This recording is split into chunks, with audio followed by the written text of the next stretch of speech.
A reading from Genesis, chapter 25, verses 19 through 34. These are the descendants of Isaac, Abraham's son. Abraham was the father of Isaac, and Isaac was 40 years old when he married Rebekah, daughter of Bethuel, an Aramean of Paddan-aram, sister of Laban the Aramean. Isaac prayed to the Lord for his wife because she was barren, and the Lord granted her his prayer, and his wife Rebekah conceived. The children struggled together within her, and she said, "If it is to be this way, why do I live?" So she went to inquire of the Lord, and the Lord said to her, "Two nations are in your womb, and two peoples born of you shall be divided. The one shall be stronger than the other, the elder shall serve the younger." And when her time to give birth was at hand, there were twins in her womb. The first came out red, all his body like a hairy mantle, so they named him Esau. Afterward, his brother came out, with his hand gripping Esau's heel, so he was named Jacob. Isaac was 60 years old when she bore them. When the boys grew up, Esau was skillful hunter, a man of the field, while Jacob was a quiet man living in tents. Isaac loved Esau because he was fond of game, but Rebekah loved Jacob. Once when Jacob was cooking a stew, Esau came in from the field and was famished. Esau said to Jacob, "Let me eat some of that red stuff, for I am famished." Therefore he was called Edom. Jacob said, "First sell me your birthright." Esau said, "I am about to die. Of what use is a birthright to me?" Jacob said, "Swear to me first." So he swore to him and sold his birthright to Jacob.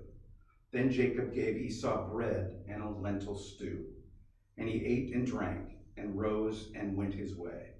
Thus Esau despised his birthright.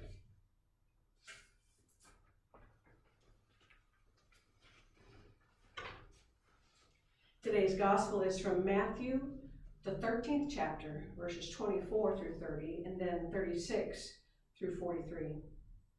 Jesus put before the crowds another parable. The kingdom of heaven may be compared to someone who sowed good seed in his field. But while everybody was asleep, an enemy came and sowed weeds among the wheat, and then went away.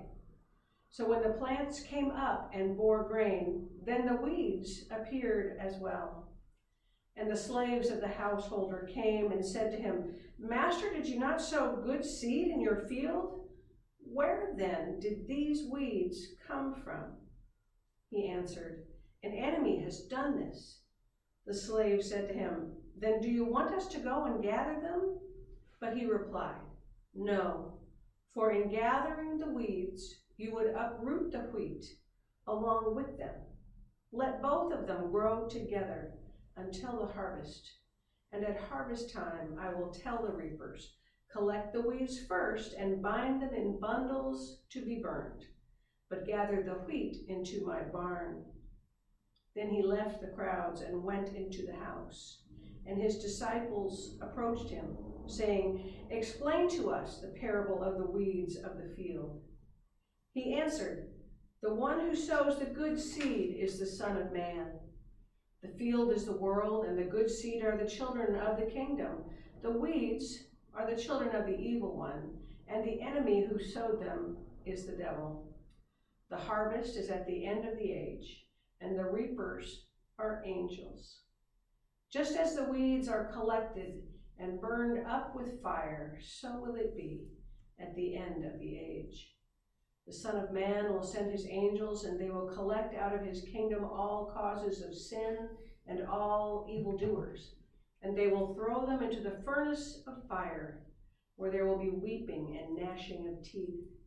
Then the righteous will shine like the sun in the kingdom of their Father. Let anyone with ears listen." This is the word of the Lord. Thanks be to God.